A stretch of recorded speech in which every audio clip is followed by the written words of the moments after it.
Welcome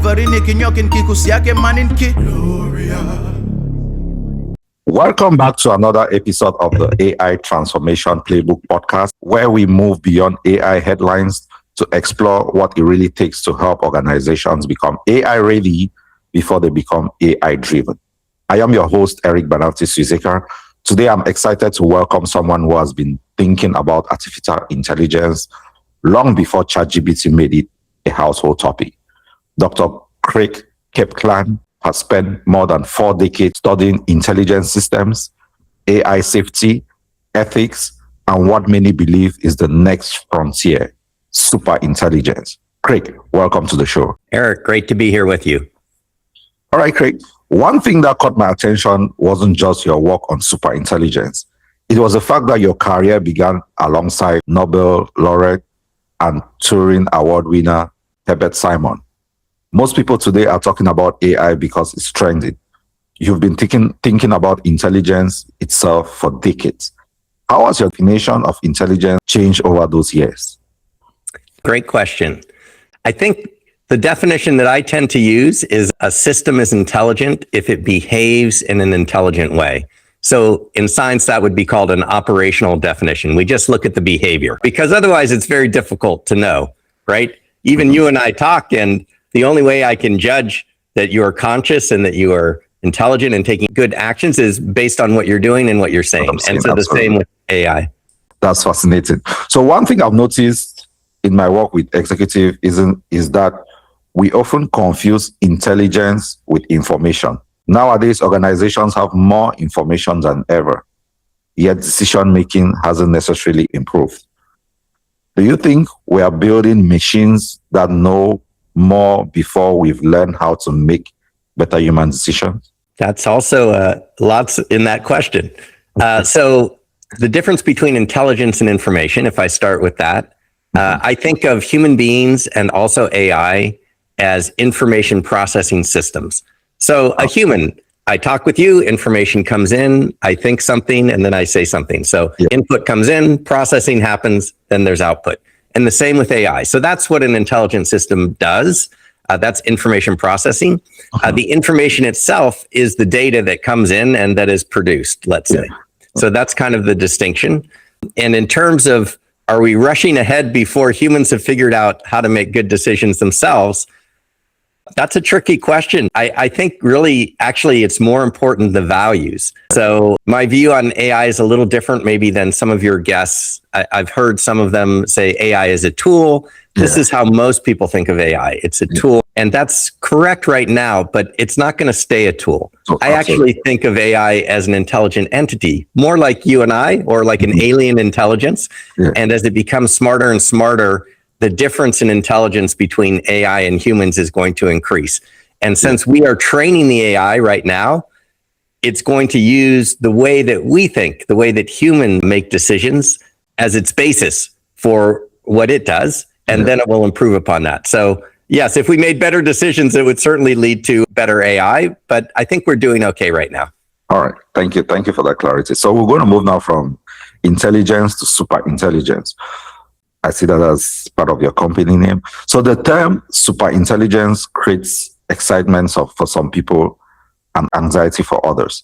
Let's define it. When you say superintelligent, what exactly do you mean?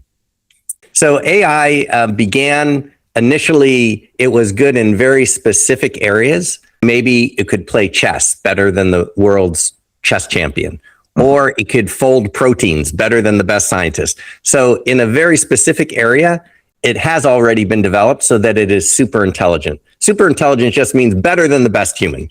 And so there's narrow AI, meaning in a very narrow area, we already have super intelligence.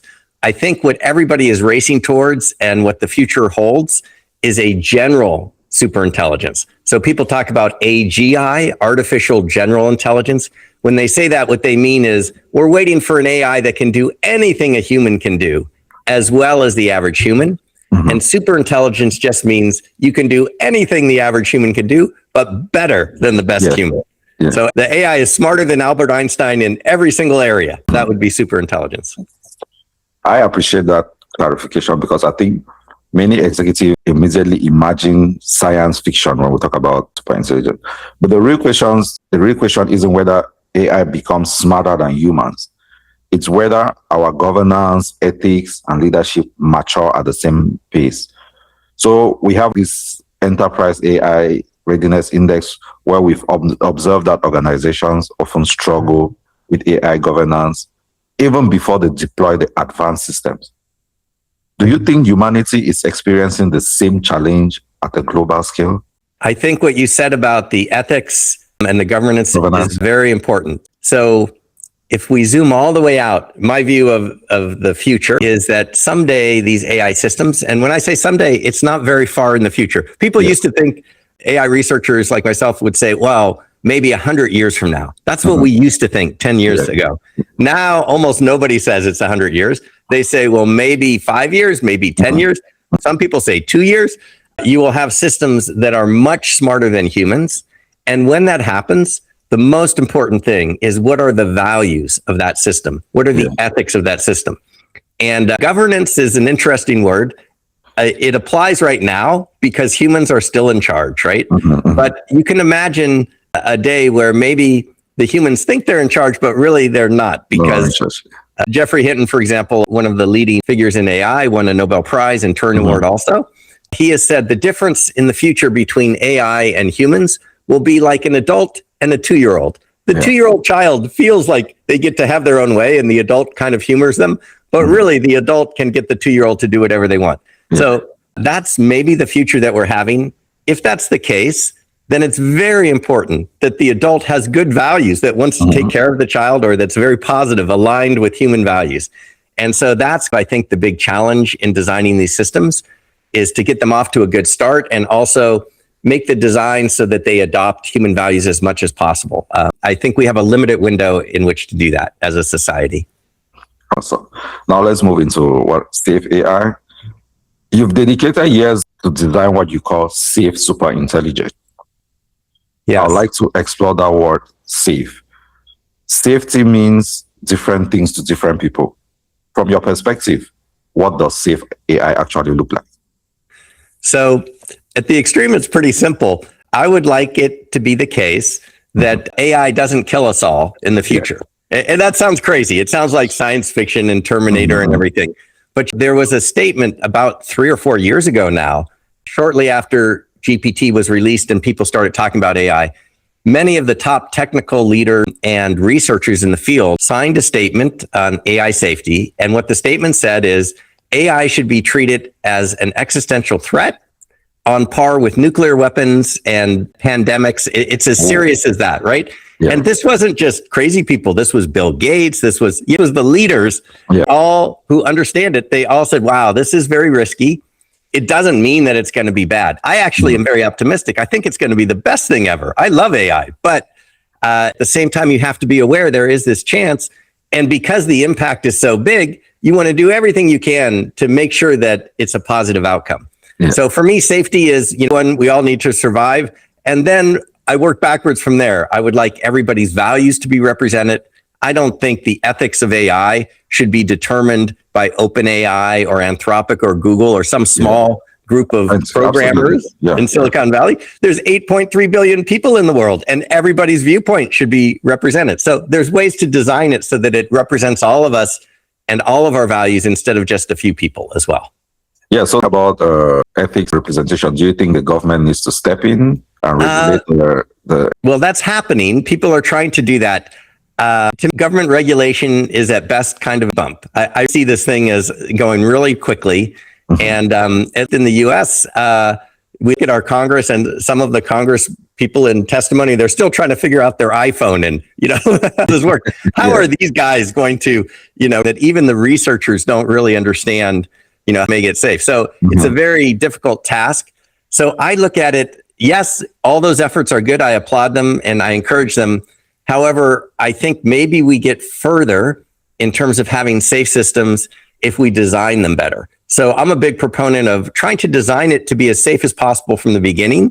And then the regulation can be sort of a little extra. But if you're relying just on regulation, I don't think that's going to work very well because it's too slow. It can't keep up with the field. Absolutely. So one thing I often tell executives is this: AI readiness isn't simply about adopting technology. It's about building organizations capable of making responsible decisions.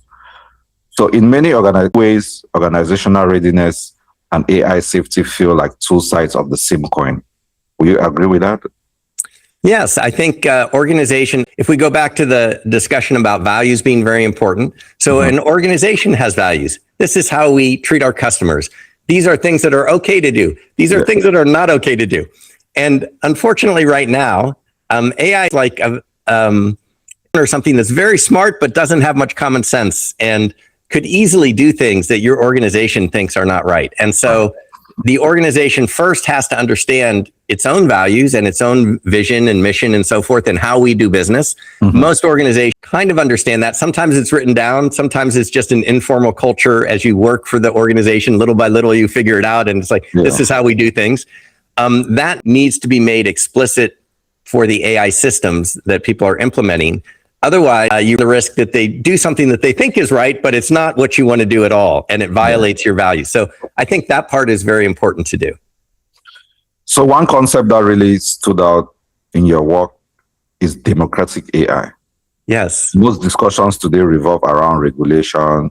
You take a different approach. Can you explain what democratic AI really means? Yes, I this topic. So the way to build more advanced AI, the way that most of the big companies are doing it, is they train larger and larger models. That means you buy more chips from NVIDIA and you get more and more data and you run it in a data center. And then instead of GPT-5, you have 5.1 and then 5.2 and 6 and 6.1, right? It just gets better and better. And the reason they do this is it's observed that if you do that, the next system will be smarter than the previous one. It's almost like a linear, it's called a scaling law. It's a linear relationship. It's like Moore's law. You observe, it's not a law of the universe, but it's something that has been observed to be true over several years. So that's how everyone's doing it. The problem is the way that the AI systems are trained, because they learn the information themselves, you have no idea what they're actually learning. You have no idea where they're actually representing the knowledge that you've given them. And therefore, they are unpredictable. So you train a really smart model, but it's a giant black box. You can't know what it's going to do. And then in the testing phase, people ask it to do bad things. Please tell me how to make a bioweapon. And then the AI will tell you. And you have to say, no, can never tell people how to do that. And it says, okay, I'll never do that. But, you know, kind of like you have to think of all the bad things. And as soon as it does one, you say, no, don't do it. It's almost impossible to catch all these things. Okay. So the current approach, and you can see why it has some safety issues and why just making a bigger, smarter model is just making the problem worse, right? Now the model is even smarter. We'll have even more clever ways to kind of do your thing. Okay, that's the current approach. Democratic AI is very different. It says, let's look at a democracy. So if you and I are in a democracy, just as with AI, I don't know what's in your brain and you don't know what's in my brain. We are black boxes. Absolutely. But we don't kill each other. I don't worry that Eric is going to kill everybody in the world, and you don't worry I'm going to. Why is that? Because every time Craig says something or does something, it's visible. I can see what you've done, and then there's rules that govern how we work together. So the safety comes from the rules of society. Each individual entity can be a black box, but when they work together, there's checks and balances, and there's lots of us all working together and all following the rules. And the society, actually, the collective intelligence of that society is much greater than Craig's intelligence or Eric's intelligence by ourselves, right? 2 heads are better than 1. Millions of heads are much more powerful than just 1 or 2 people, even if that's Einstein or somebody. So that is not only safer because you have checks and balances. One AI can see what another one's doing. You can see what they're planning to do, and then that becomes visible, and you can say, oops, that violates an ethical law. So not only is it safer in that way, but it's also more powerful. And that's very important because usually in Silicon Valley and in business, anybody who's saying, let's make AI safer, people hear that as let's go slower. And no one wants to go slower because it's a big race. So this is why safety has a bad reputation and people struggle with it. They give lip service to it. Oh, yes, we are responsible. But they really don't want to do it because it will slow them down. That's what they think. What I'm saying is, no, it doesn't have to be that way. If you design it a different way, like a democracy where the AIs work together, not only will it go faster and it will be more powerful than one by itself, but it will also be safer because the system itself has some safety checks built in and checks and balances, and you've distributed the power among many individuals, which is inherently safer than concentrating it. So that's what I mean by democratic AI. It's a different way to design these AI systems. Awesome. That's very interesting because the conversation usually becomes who controls AI? Right. You're asking something deeper than that. Who should shape AI? That's the conversation from control to participation. Yes, now, participation and representative. I think, and great about this is, Trollis, I have ideas and I've been thinking about this for many, and I put the ideas out, but I've been watching the field and just on its own, it is sort of moving in this direction. If you think about the trends in AI, we had GPT, single AI, right? And then in 2005, I'd go to AI conferences and I'd say, what about AI agents? What about letting them take action? And people, oh, that's a good idea. We'll put it on the research thing, but we're not doing it yet. Then later, everyone's talking about AI agents. Now, 2006, everyone's talking about AI agents. What is an AI agent? An AI agent is an AI that can set its own goals and that can take some action on your behalf. Agents, the next step, it's already happening, is they become personalized. Eric has his AI agent, and that AI agent not only knows your expertise and knowledge that you've trained it on, but also your value system, what you care about and your ethics. And I have mine, and it's trained on my values and ethics. So you can imagine millions of people personalizing their AI agents. Now all that has to happen is a way to coordinate them so that all those values can sort of intermingle and we can sort of negotiate out what's the right thing to do. But you have many perspectives, very representative of lots of people. That approach is already happening. It's watching it happen in front of me. And so for your listeners who are, I know, mainly business people and want to figure out where is it going, it's going from individual agents to communities of agents. And the most important thing for safety and also for an organization is that it has the right values. All individual agents have the correct values, good values, positive values. But it's going to be all about coordinating the actions of many agents and the systems for them to work together. That's the future. Awesome. Let's move to centralization versus collective intelligence. And I would like to challenge this a little. Okay. Organizations prefer centralized governance because it creates consistency. Here you're advocating collective intelligence. How do we balance democratization with accountability? So I think the same problem exists with humans, right? So it's maybe easier to talk about it with humans because that's what we're familiar with. Yeah. So if you have a large organization, you have many individual employees and workers and managers, and each of them has their own idea and their own personality. And yet at the same time, the organization has certain goals that everybody is trying to work towards. And so there's a little bit of a tension. Sometimes a manager wants to do it this way and they say, no, you can't do that. That's not how we do it. We have to do it this way. And so you have some tension and you work it out. I think that is going to be a similar situation to AI are implemented. So right now, as we started in the beginning, AI is mostly a tool. That's how most people think of it. But if you think of it not so much as a tool, but as an entity that can set its own goals and take its own actions, maybe it has limited autonomy at first, but gradually it will have more and more. That's kind of like an employee or a manager who you give them certain autonomy. You can make decisions within this scope, but decide to sell the company if you're just a worker on the assembly line. You can't say, oh, we're selling the company. There's certain things you can do within your scope. And I think that same sort of approach will be taken with AI. The different agents will have scopes that they are allowed to operate in, but there's an effort also to coordinate the activity towards common goals. And I think that's where I think leadership critical, because technology scales quickly, trust scales much more slower. So perhaps the real challenge isn't building more intelligent AI, it's building wiser institutions. Yes, and that's a tough challenge. Humans have been working for thousands of years trying to improve our organizations and governments and ethical, and that needs to continue. And there's even more urgency now, because I like to think of the we're in right now is these AIs are almost like children. They are absorbing everything from us. So how we behave, this is our values, but this is what we really did to the customer or whatever, right? And it learns that. And just a child that is a sponge, it soaks up everything. That's where AI is right now. And so a lot of people don't realize everything you're doing and saying, you are being a role model for the AI. It is hungrily devouring that data and trying to learn and trying to understand what is right and what is wrong.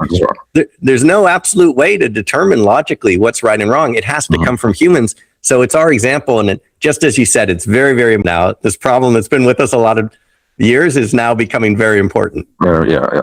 Most of our audience consists of CEOs, board members, CIOs, founders, and transformation leaders. Many aren't building AGI, so they are trying to responsibly introduce AI into their organizations. What lessons from AI safety apply today, not 20 years from now? Okay, so a couple of things. So one, it's World Cup season, right? And so as a football fan, I watch that. It's really great. Yeah. One of the key things, if you play football, I played a little bit in school, is you have to sort of the ball's going to be and where the teammate is going to be, right? It's too late to wait until they're already there. You're like, okay, he's going there. I'll cross the ball now. So it's the same thing in business with this is like a match that is going 10 times faster than normal. So you really have to think faster of where the ball's going to go. Absolutely. And so I think that's very important. And I guess what I would say from a practical perspective of implementing, the thing that I see where the ball's moving that I don't think a lot of people have caught on to, but very quickly they will, because more and more is that going to be a group effort or a collaborative effort. It's not a single AI, it's groups of AI that are working together. And these groups of AIs have to be aligned with the values of the organization, right? So this is the trend. This is where the ball is going. And so if I'm a CEO, I'm trying to say, probably I work backwards from what are my most important decisions? What are the things that absolutely cannot go wrong? So if I'm bringing AI into the organization, do I trust it to make these kinds of decisions? And when I get to decisions that have a high impact, I want to make sure that there's a human that's also in that loop that's checking the AI, but also that there's more than one AI. It's amazing how powerful it is simply to have multiple AIs tell you what they think about the same issue and then argue with each other and then say, this is the consensus view that we've come up with. They kind of just checks and balances on each other. It's very inexpensive to do that right now. And it's just have to be aware that you want to design your system so it doesn't rely on a single AI and a single point of view. You have multiple points of view. It's kind of what you would do with an organization. I think in a good organization, you have smart people and you try to get opinions from lots of people before making an important decision. The thing here. But with AI, it's very cheap and it's very fast. You can have all these agents talk to each other in seconds. They've done what would take humans like half a day of meetings, right?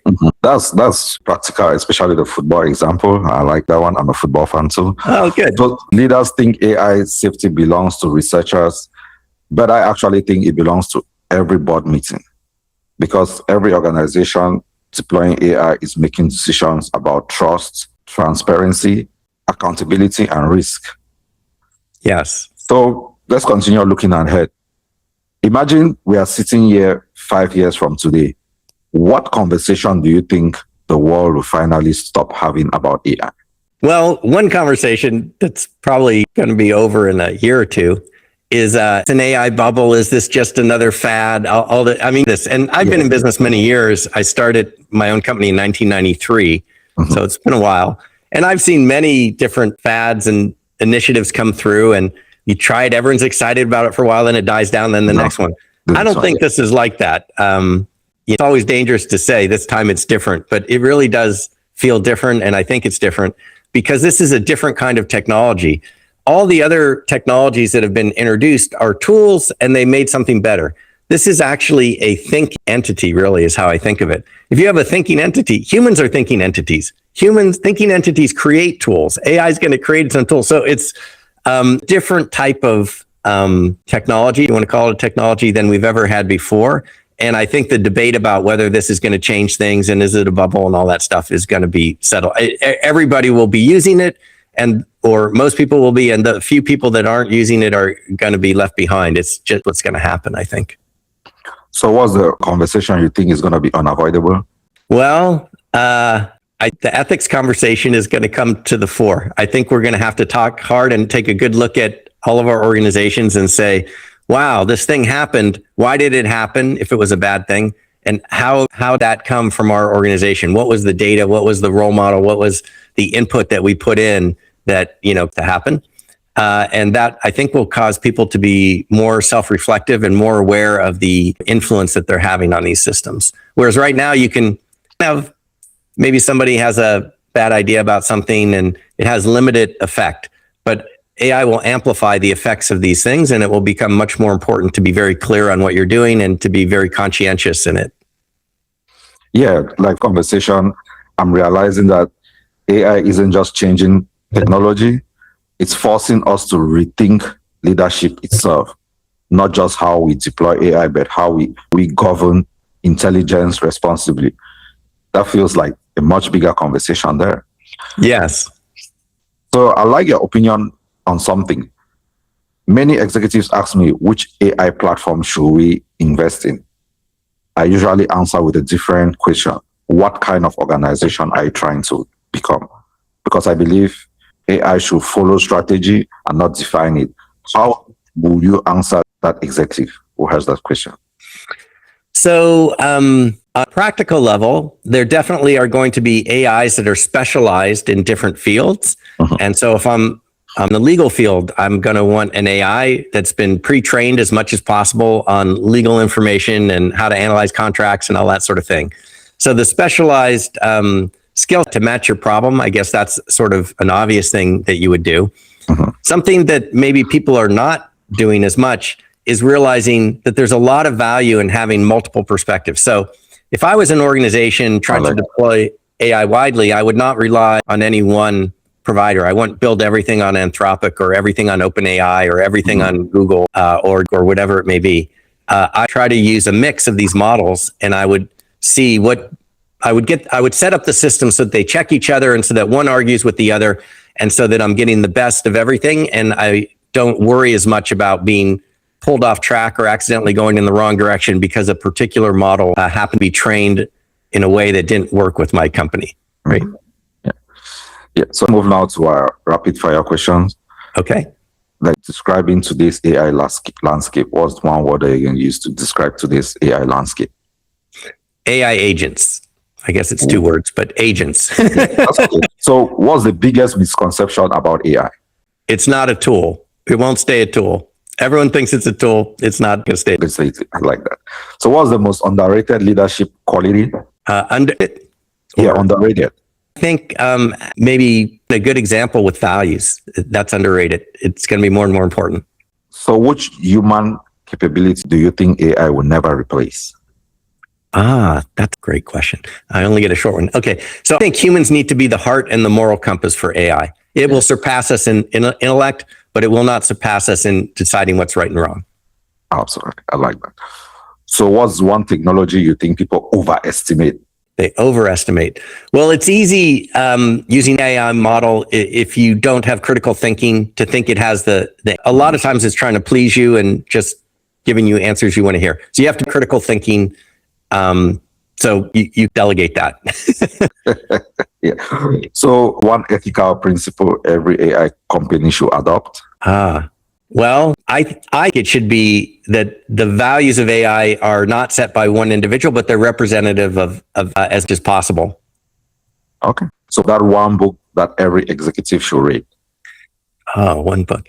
Well, I have a favorite book. I don't know if all right. Well, I'll just throw it out. It's small. There's a book called Reason in Human Affairs. It was written by Herbert Simon in the 1980s, and it's only about 100 pages. And it's not a practical book, but it's a very good theoretical book to understand the landscape that AI is operating in. So that would be a good one. I'll check it out. So what's the most exciting opportunity AI creates? Wow. I think it can solve so many of the world's problems. I mean, the idea that if you can do AI right, you solve this one problem, you solve many problems. Climate change, all those things can be addressed by AI. Okay. Thanks. So, Craig, every guest receives this same final question on our show. At the Enterprise AI Readiness Index, we currently evaluate organizations across 6 pillars: executive leadership, AI governance, workforce readiness, data and technology, risk and security, AI strategy. Okay, if you could add one new pillar, what would it be and why? One new thing to rate companies on? Add one.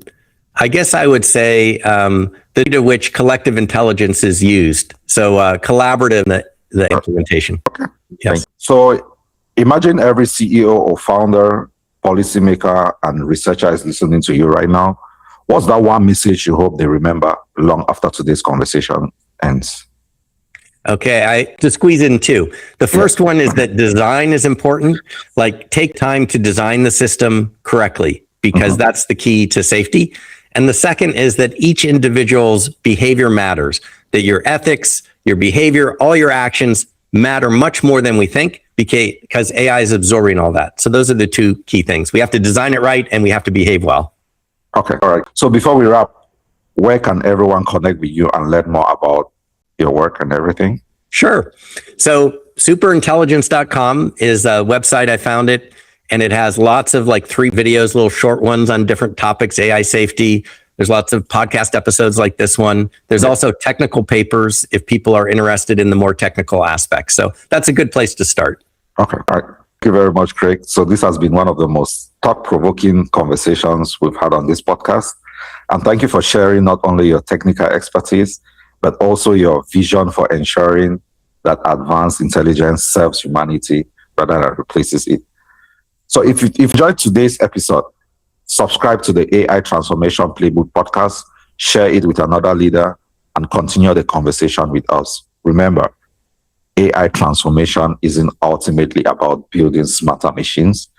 It is about building wiser organizations, stronger leadership, and the technologies that reflect the very best of human values.